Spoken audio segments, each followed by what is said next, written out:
Hello everyone, welcome to our webcast Guide to Low Resistance Testing. Today we'll be talking about how low resistance testing can identify resistance elements that have increased above acceptable values and serve as an early warning to help prevent long-term damage to critical assets. My name is Zierto. I'm the Marketing Communications Engineer for Omega North America, and I'll be acting as the moderator for today's presentation. If you have any technical issues or questions for our presenter during the session, I'll be supporting you. On the right side of the screen, you will see a control panel that looks similar to this one. You can submit questions at any time during the presentation by typing in the box highlighted in red. You may also notice that there are two audio options, telephone and mic and speakers. The mic and speakers options uses voice over IP, so you may experience intermittent audio lag due to bandwidth. At any time during the presentation, you can switch to the telephone audio option. You will receive a copy of the presentation afterwards, and remember, you can ask questions at any time during the presentation, and I will interject your questions as we have time. Our presenter today is Daniel Cornano, Omega's Applications Engineer. Daniel is based out of Dallas, Texas. Thank you for joining us, Daniel. Good morning, everyone. Thank you for joining us today. We hope that you will find this webinar useful. We're going to talk about why it's important to measure load resistance and in which situation makes sense to take these measurements. We will also cover what factors you should consider when choosing an instrument to measure load resistance and what are the best practices when doing this test. Well, and jumping right on topic, I would like to start answering the question, what is a low resistance measurement?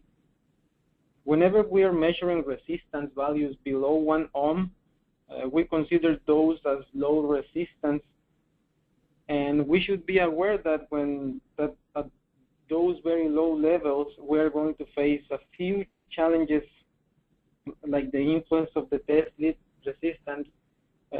Also, if the poor test lead contact, and if we have a different joint between different metals, then we will have thermal EMF developed in the junction. So those are some of the challenges that we will face when making these measurements. So now that we know what a low resistance measurement is, you are maybe wondering, why should I measure this? If we recall from Ohm's law, we know that for a specified energy source operating either AC or DC voltage, the amount of current drawn will depend upon the resistance of the circuit or component. Identifying those resistance elements that maybe have increased above any acceptable value will help us prevent long-term damage to our equipment, minimize energy wasted as heat, and ultimately will help us ensure maximum efficiency of electrical components. Some of the problems that we can detect are degradation between contacts, for example, in a circuit breaker or a disconnect switch, excessive vibration in motors, for example. In the straps of a battery system, we can detect chemical corrosion or loss of torque in connections, for example, in bus bars, in substations. Of course, we should note that these problems that I just mentioned are not limited to the applications that I just said, and in most of the cases, we can have a combination of them in our application. Now, let's talk about a little bit more about those applications. Take motors, for example. We don't want to have adjacent coils having shorts between them or open circuits. So we can use load resistance testing to look for those conditions. And additionally, when we trend the resistance values we get with those states over time, we can identify the effects of overheating in our motor or generator. Now, take, for example, a pretty easy example. If we have a reel of insulated copper wire, it may have a tag indicating the wire gauge and the resistance per unit of length, or let's say the tag has been removed. We can just cut up a small piece of cable, measure its resistance, and now when we measure the whole coil, we have a factor to calculate the total length of the wire we have on that drum. In industries that consume vast amount of electrical power, low resistance testing is a must. Let's say, for example, we have a bus in a substation and it's carrying 12,000 amps of current. If our bus has a resistance of 1 micro-ohm, for example, the power dissipated in that bus will be only 144 watts. But let's say we have a problem in one of the junctions in that bus bar, and the resistance changes to 100 micro-ohms. One may think that change is not a significant one, but at that level of current, if we calculate the power dissipated in that case, it will go up to 14,400 watts. So high resistance not only causes unwanted heating, but it will lead to energy losses, which increase operating costs. Or in other words, we will be paying for energy that we are not actually consuming or using a good use of. In the aircraft assembly industry, for example, a ground plane is a uniform path for static electricity to be discharged, and that will reduce the chance of damages to a lightning strike situation. So we can tell the importance of these system planes. This ground plane is provided by uniform physical bonds in the main mechanical structure and also in the main electrical frame of the plane. So when testing these connections, the lowest resistance values will improve the performance of such systems.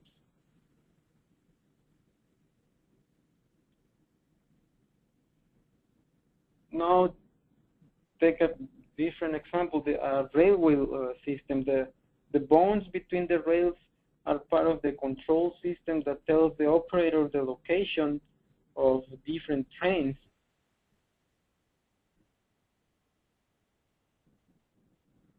So in systems, the third rail is the active source of power for the engine. So you can tell the importance of maintaining a high quality connection between the rails. When making measurements, the operator can select a 5-foot section of a track without a bond, make a measurement, and then repeat the same procedure, but now taking another 5-foot section of the track with a bond in the middle. So a rule of thumb in this case will be that those two values should be within a few microns. Usually, they should be different from each other, plus minus 5%.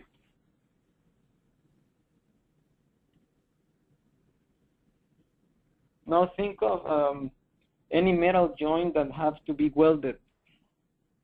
If we measure the resistance along the weld seam, we can determine its uniformity, as all the resistance readings should remain within a narrow band of values. Now, for this case, I should mention the operator needs to make the measurement with a fixture to keep the distance between the probes in a fixed relationship. It's very important in this case.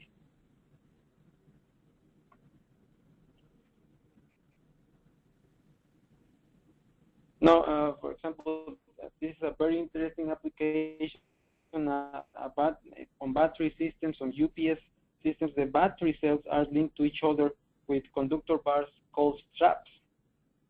These bars are subject to vibration, changing temperature due to the charging and discharging processes of the battery, and also, of course, to chemical corrosion.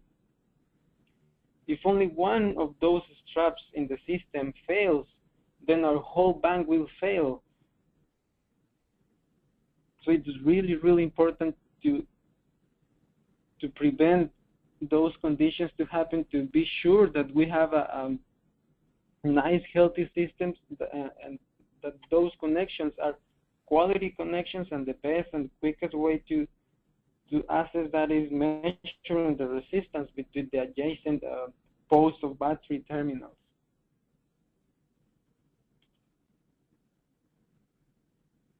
Now, in the present, it's not unfamiliar to see solar or wind farms. In wind turbines, for example, it is essential to have a stable ground path from wind tips all the way to the base of the structure. This is really important, again, for the health of the system. And on this case, we will use a special set of leads that are longer than usual.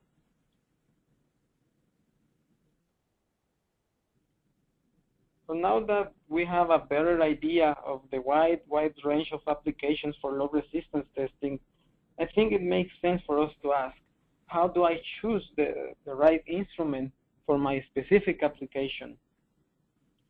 There are several factors to consider when choosing a tester.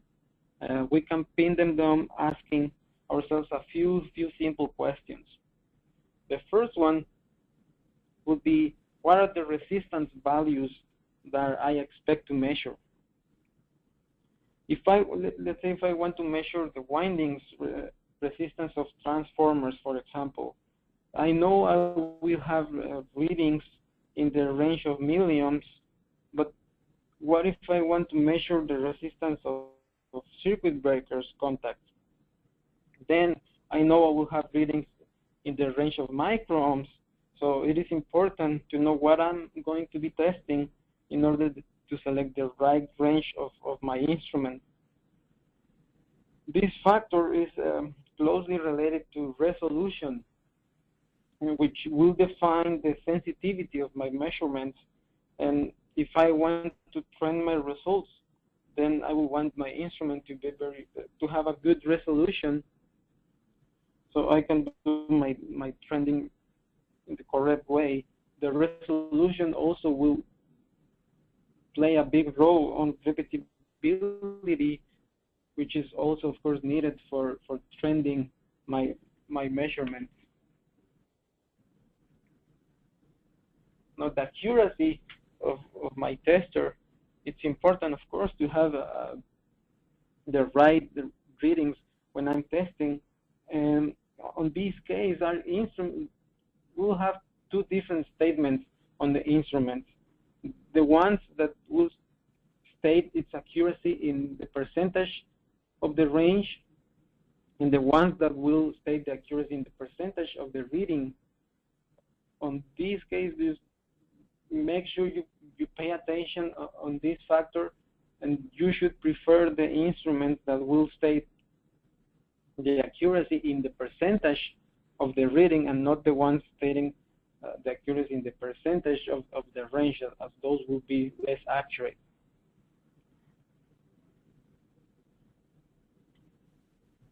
We also need to choose the right test current, the right range of current output for our tester. This will depend on several factors. The first one will be the rating of the equipment we're going to measure, the resistance range, and even the environment. We have to take into account the environment in which we will be doing the testing. If we have to do the testing in a substation, in a very noisy substation, then we'll need a higher current tester. And finally, the last factor to consider will be the measurement modes. And those will come into picture for applications like circuit breakers, for example. We see this in the circuit where it is recommended to run the current to avoid magnetizing the CT.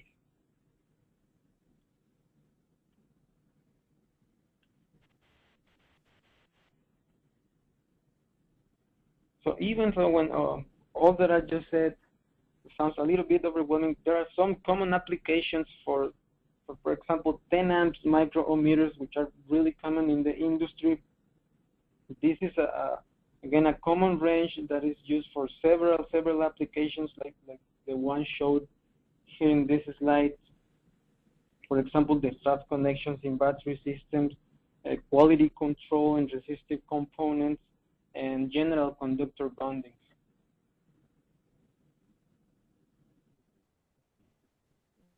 We have another common range of micro-ohmmeters that those are in the hundreds of the currents, and we will see instruments going from 100 amps all the way up to 600 amps. Among their applications, we will have contact resistance in circuit breakers, and to take these measurements, we have to use a minimum of 50 amps according to IEEE 62271-100, and a minimum up to 100 amps according to ANSI 3709.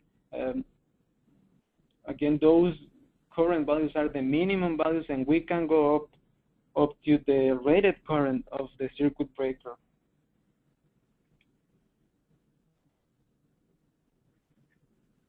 Now, we were talking about measurement modes. When we are making a resistance measurement, it is important that we understand how the instrument is injecting the test current in what we are testing. Some instruments will let the user decide what test mode to use, and some others won't let the user choose. But it's still very important that we know which test mode we are using, as for certain applications, using the wrong mode will yield in having unwanted results. Normal mode will inject the current in both directions, and I would say this is for modern micro-ohmmeters.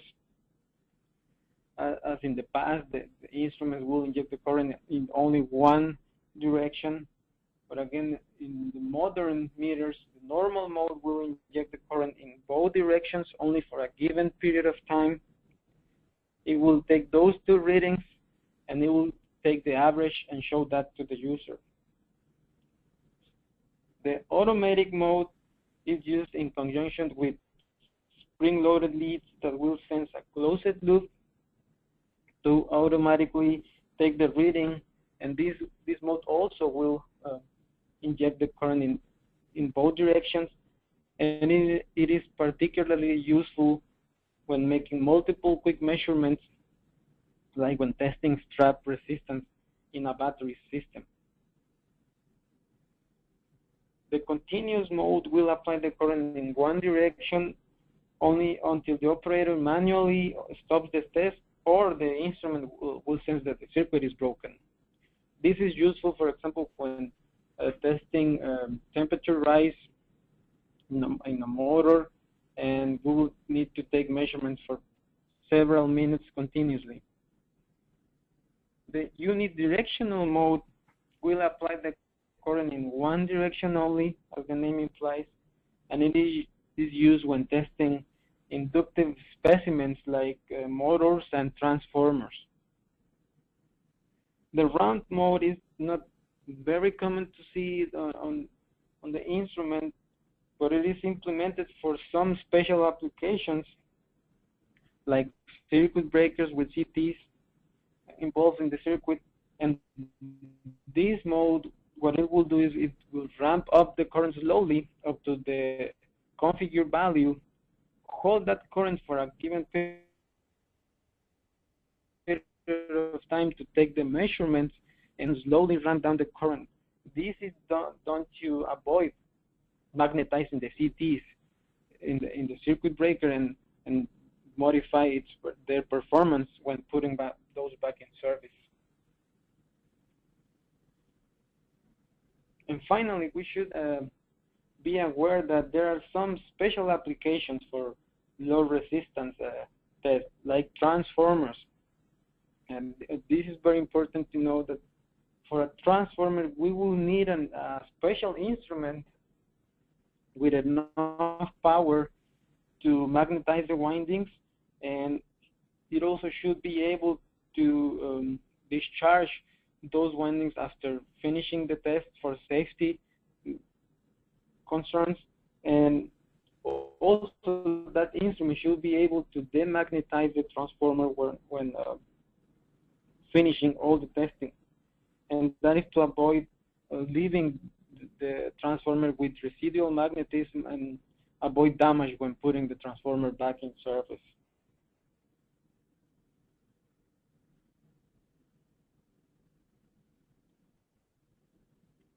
So now that we know the factors that we should consider to choose the tester for our application, let's talk about measurement modes. And I wanted to start this section with this. Before we move on, can we answer a couple of questions from the audience? Sure. Can you explain a little bit more about why you have to demagnetize the transformer after testing winding resistance?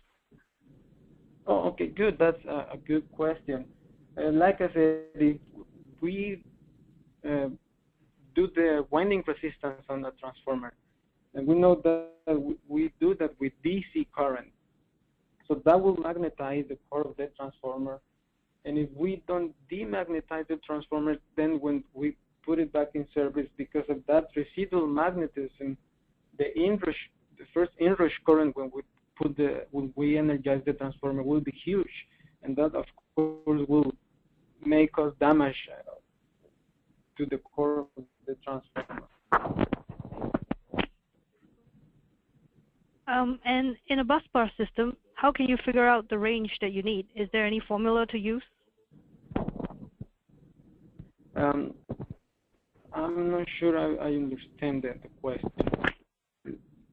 No problem. We'll take it offline. And you contact him after we finish? Yep. Okay. Okay, continuing with the measurement modes. These two that you have, I wanted to start this section with these two measurement methods that you have on your screen. The 2-wire and 3-wire methods, they are not meant for making low resistance measurements. But I wanted you to have this in mind so you can identify them, and in any day you see a tester with either 2 wires or 3 wires, you will know that those testers are not meant to taking low resistance measurements. The 2-wire method is used for readings above 10 ohms and up to 1 to 10 mega ohms, and the 3-wire is used for very high resistance values above 10 mega ohms, and this is the method that is typically used for insulation resistance. Okay, so now that we have these two in mind, that we know that those are not meant for low resistance testing, let's talk about the 4-wire method, the one that we will use for low resistance. We include the 4-wire because it will help eliminate the errors due to the contact resistance, and of course is the most accurate when measuring those low ranges of resistance. But how does it work? Let's look at the picture you have on your right. It shows a simple diagram of the basic components of a low resistance ohmmeter. We will have a constant current DC source and a DC voltmeter. Those two are individually connected to a measuring circuit, as you can see in the diagram. So we already said we use 4 test leads, right? We have the first 2, the current probes or the current leads, which we will connect to the DC source of our ohmmeter and to the test specimen. Then we will have the 2 potential leads connected directly to the DC voltmeter, and what it will happen is the instrument will inject the current, and then it will measure the voltage drop between the potential leads, and then that way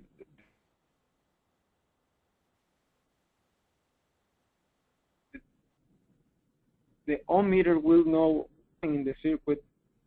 And as you can see in the diagram, the DC voltmeter won't include the small voltage that we will have on the current connections to the specimen.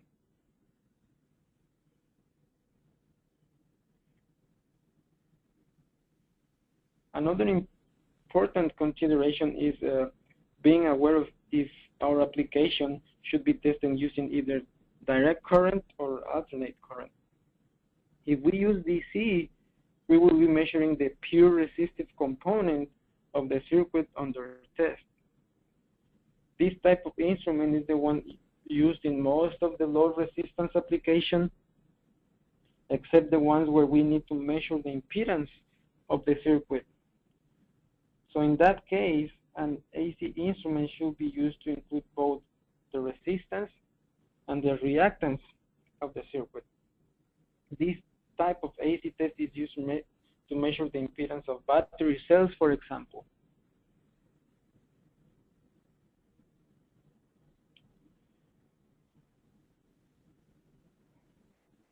Now let's talk about some of the recommendations for proper low resistance testing. First, when choosing the current we're going to use to take our measurements, we should always try to select the maximum or the highest current available based on the rate of the equipment we're testing, and also very important, we should take extra care to ensure that test current would not cause an increase in temperature of the conductor under test, because that change in temperature will influence the resistance measurement we are trying to do.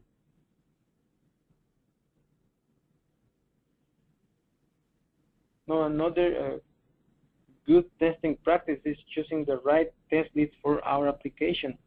There are mainly three types of leads. The first one is the one with both the current and potential leads in one probe, as you can see in the left of this diagram. The second type is the one in which all four connections are separated. And the third one is a very common configuration. It's really easy to use, as it will have both the current and the potential leads combined in one connection. Both the current and potential points are placed 180 degrees apart from each other.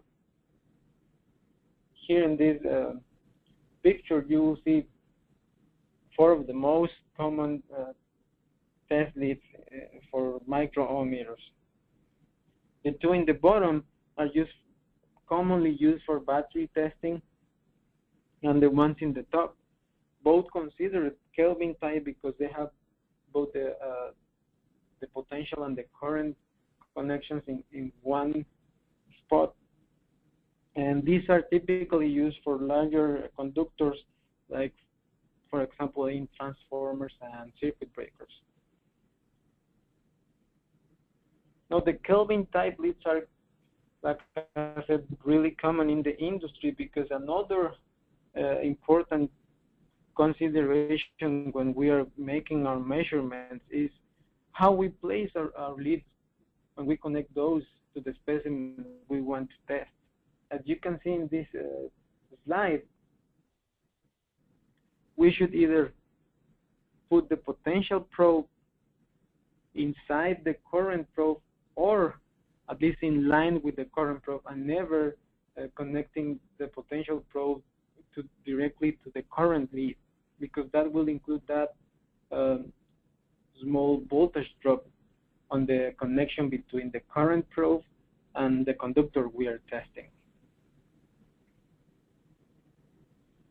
There are even more rigorous tests in which we have to separate the leads, the potential leads, away from the current leads. And according to ASTM B19365, the potential leads should be separated from the current leads at least 1.5 times the circumference of the conductor under test.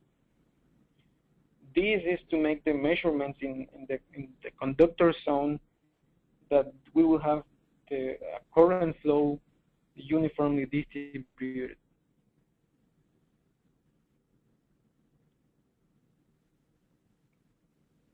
Once again, for transformer, it is very important to make the measurements with the proper instrument, which should be capable of magnetizing the windings, and that is to be able to get a stable resistance reading. Also, for safety, the instrument should be capable of discharging the windings and perform a demagnetization, as we already talked about. On the current selection, really important, according to IEEE 657-152, we should not exceed 15% of the rated current of the winding under test.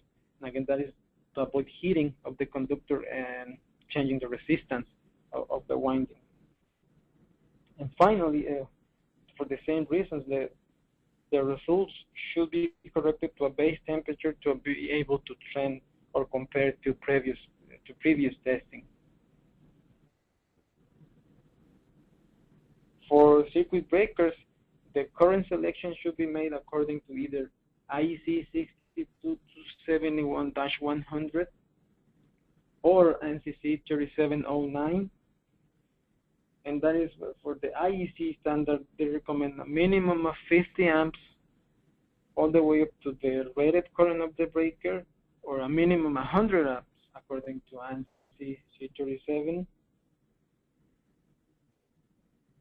And again, the best instrument for this application is one that will ramp up the current, hold it, and then ramp it down.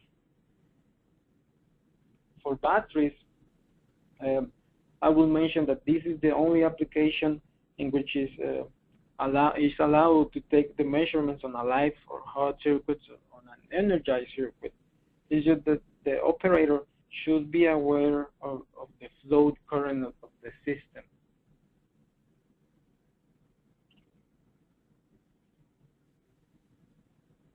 Now, I've been telling you several times already that in most of the applications, for you to know if the readings you are getting are correct, you need to compare those to either previous results or to manufacturer references.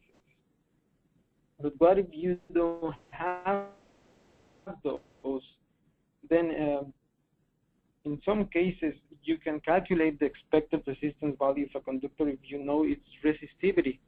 Using this simple formula, you multiply the resistivity of the material you are testing to the ratio of the distance between the two points of the material and the cross-section area of that conductor.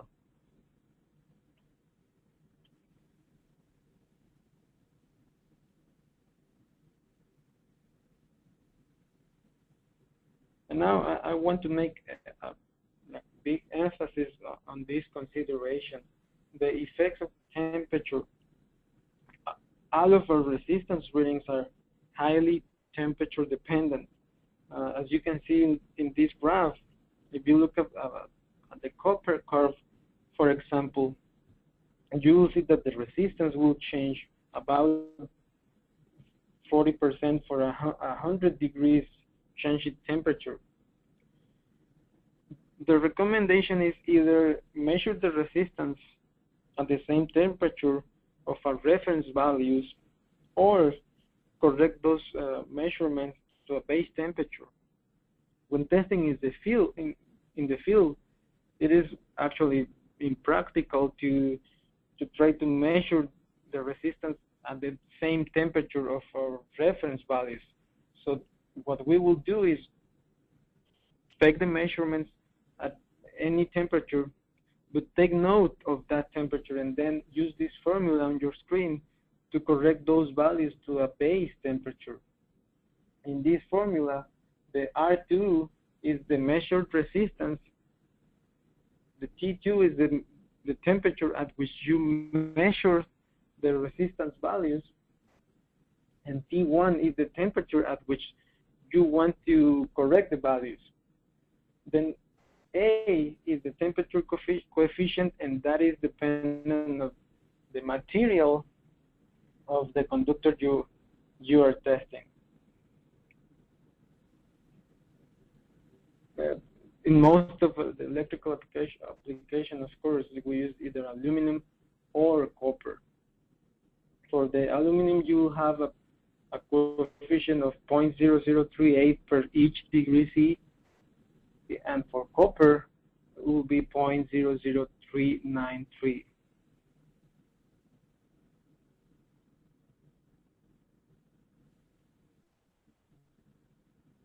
So now that we have all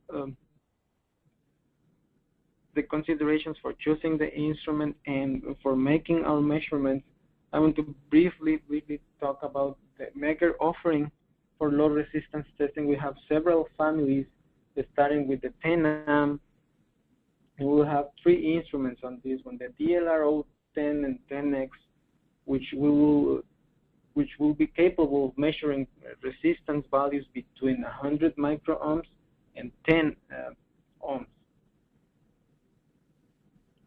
I'm sorry, between 0.1 microohm and 2,000 ohms. It has auto range, and it's capable of measuring small inductive loads. Then we have the DLRO 10HD, which has a resistance range, or resistance measurement range, between 0.1 microohm and 2,500 ohms. This is for more rough application. As you can see in the picture, you have a protective case that is IP54 rated. It has an electrical protection to 600 volts, and it also can test small inductive loads.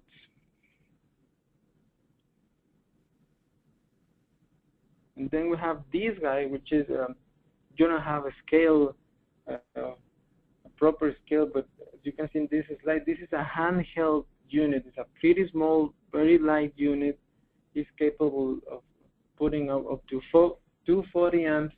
It can measure resistance values between 1 microohm and 1,000 milliohms. This works under a technology that we call capacitive discharge. It has a capacitor inside that will charge to be able to put those high currents. Now moving on to the bigger instruments, we have the DLRO 200 and 200-115. Both of those are at 200 amps unit, and they are capable of measuring between 0.1 microohm and 999.9 milliohms. And then we have the DLRO 600, which can put up to 600 amps for 3 seconds, and it can measure between 0.1 microohm and also up to 999.9 milliohms.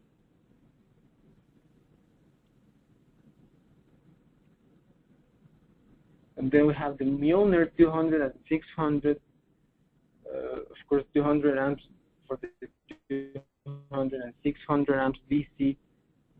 Through DC ripple-free current, they can measure resistance values up to 999.9 milliohms. Those 2 units offer fully automatic testing, remote control, of course, and they can test between grounds. If you're not familiar with that technology, let's say you have a breaker that is grounded in both sides, and you can still hook up the Milner and be able to take the resistance measurements without taking any of those grounds down.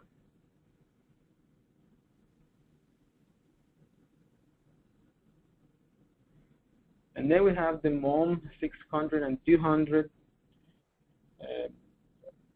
These are small units. They weigh only about 30 pounds. They offer only manual testing, where they're highly reliable, and they can measure up to 19.99 milliohms for the 200 version and up to 1,999 microohms for the 600 amp version. In the presentation, I was telling you repeatedly, you should use the right instrument when testing transformer winding resistance. We offer a wide range of instruments. We have a single-phase family and a 3-phase family, and we have several units on each. In the screen, you have the MTO 210 which is a 10 amp transformer ohm meter, and we have also a 50 amp version, the MTO 250. Both of those, you can use them with PowerDB, which is the software we use for most of our instruments with automatic reporting and data collection. And for the three-phase, that means you have connections for the three phases, so you don't have to change connections every time for each phase of the transformer. Also compatible with PowerDB, and again, we have several instruments on that family. And with that, I would end my presentation. If you have any question about resistance testing, you can contact me to my email in your screen, or if you have questions about the products, you can contact either the US sales office or the Canada sales office. And also, please, very important, as a favor, please help us improve, fill out the survey after the webinar ends. And, well, thank you. I think we can go back to the questions. Yep. Here are some questions from the audience. So does the ohm meter you choose have to be able to reach the rated voltage of the transformer in order for it to perform the test correctly? No, the voltage of the transformer does not come into picture for that testing. You just need to be sure that the tester that you choose is meant for transformer resistance testing. And usually the difference is the open circuit voltage in the tester is bigger to be able to saturate the windings and get stable readings. But no, that you don't, because you face, let's say, very different transformers, and you will be able to measure those with the same instrument. So no, the voltage, the rated voltage of the transformer doesn't come into picture when choosing an instrument for low resistance or for winding resistance testing. Okay. Is there a maximum current that we should not exceed when we're measuring winding resistance on a transformer? Yes, very important question. And as I said, according to C57-152, we should not exceed 15% of the rated current of that winding. In that case, then you will have to look at your nameplate, check the rated current for that winding that you're testing, and I will mention you have to pay special attention to which winding you're testing, because of course the rated current will be very different from low side to high side. So look at the current of the winding that you are testing and calculate the 15% of that, and that will be your maximum current to use. And again, that will be to avoid heating the conductor in the winding. And like we saw on the presentation, if the conductor sees an increase in temperature, the resistance values will go up as well. I will mention that also take note of the temperature at which you're doing your testing, because let's say you have your manufacturer report, and they gave you the resistance values of the windings at 25 degrees C, and then when you're testing out in the field, maybe it's 50 degrees C. So even if the winding resistance hasn't changed, but because of that increase in temperature, you will read different resistance values. So you need to correct those. And for you to be able to make that correction, you need the temperature at which you are making the measurements. Okay, I hope that answers the question. When you were talking about measuring battery as one of the applications, you mentioned a float current. Can you please explain what that means? Oh yeah, well, I mentioned that when you're testing strap resistance on a battery system, you will do it, and that's the only, again very important, that's the only application in which is allowed to make the resistance measurements in an energized circuit or a live circuit.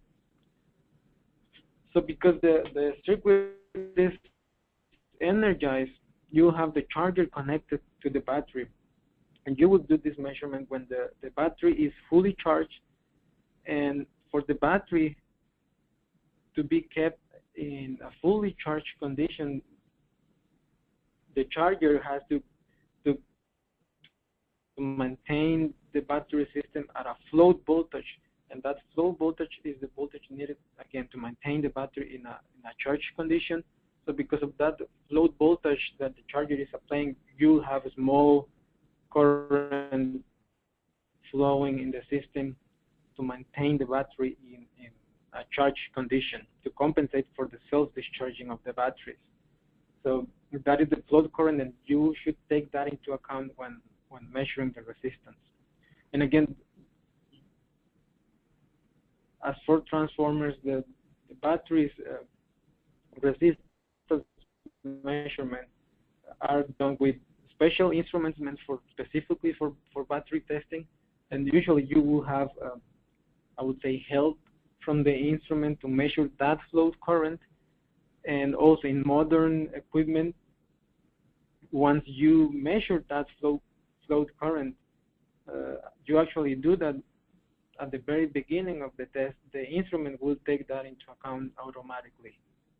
But again, it's good that that you are doing the testing know that you have to measure that float current to take it into account when doing the resistance calculations. Okay. This user has noticed that when he is taking measurements with the test probes, he's able to change the results or by moving the test probes around the battery post. So is there any recommended distance between the voltage and the potential leads that we can use to ensure that the results are repeatable each time? Yes, like I said, if you remember, the ASTM standard says for you to have really accurate results, you have to put your potential leads at least 1.5 times the circumference or the perimeter of the conductor you are testing away from the current probe. So you put your current probes, then you need to calculate the perimeter or measure the perimeter of the conductor you are testing, multiply that for 1.5 times, and that will be your distance between your current and potential probe. And again, that what it will do is just you will measure the voltage drop in the conductors, and that will have a uniformly distributed current flow. All right. And oh, sorry. Yeah. Please continue. I wanted to say just that when you have, for example, the 2 points probes, then you won't be able to separate the current and the potential leads. But it's also important that if you move either one or two of the leads a little bit, when you are connecting those to your specimen, you have different readings as like we saw in the diagram. What the tester will do is it will measure the voltage drop between the 2 points where you connect the potential leads. So if you move, let's say, only one of the leads, you are changing that distance, and that's why you also see a different resistance value.